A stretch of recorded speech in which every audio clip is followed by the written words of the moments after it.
Hello friends, నేను ఈరోజు మీకు ఒక ఫ్లాప్ స్టోరీ షేర్ చేసుకుంటున్నాను. అదే పల్లి చిక్కీ. నిన్న మేము ట్రై చేసామండి. సో ఎలా వచ్చిందో మీకు చూపిస్తున్నాను.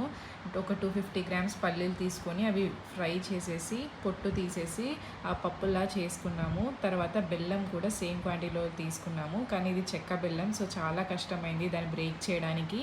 ఫైనలీ స్మాల్ పీసెస్ బ్రేక్ చేసేసి దాంట్లో కొంచెం వాటర్ వేసాము. సో అది మెల్ట్ అవ్వడం స్టార్ట్ అయింది. అది ప్రాపర్గా మెల్ట్ అయ్యాక కొంచెం మేము నెయ్యి కూడా యాడ్ చేసాము. నెయ్యి యాడ్ చేసి బాగా కలుపుకున్నాము.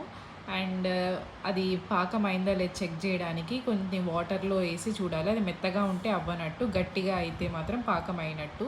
సో ఇక్కడ మేము చేసిన మిస్టేక్ ఏంటంటే పాకం అయిపోగానే ఆఫ్ చేయాలి, కానీ మేము ఆఫ్ చేయకుండా ఆన్లో పెట్టేసి పల్లీలు యాడ్ చేసాము. సో పాకం గట్టిగా అయిపోయి మాకు అది పల్లీ పట్టి షేప్లో రాలేదు, ఇలా పొడి పొడిగా అయింది. మీరు ఆ మిస్టేక్ చేయకండి. Thanks for watching the video.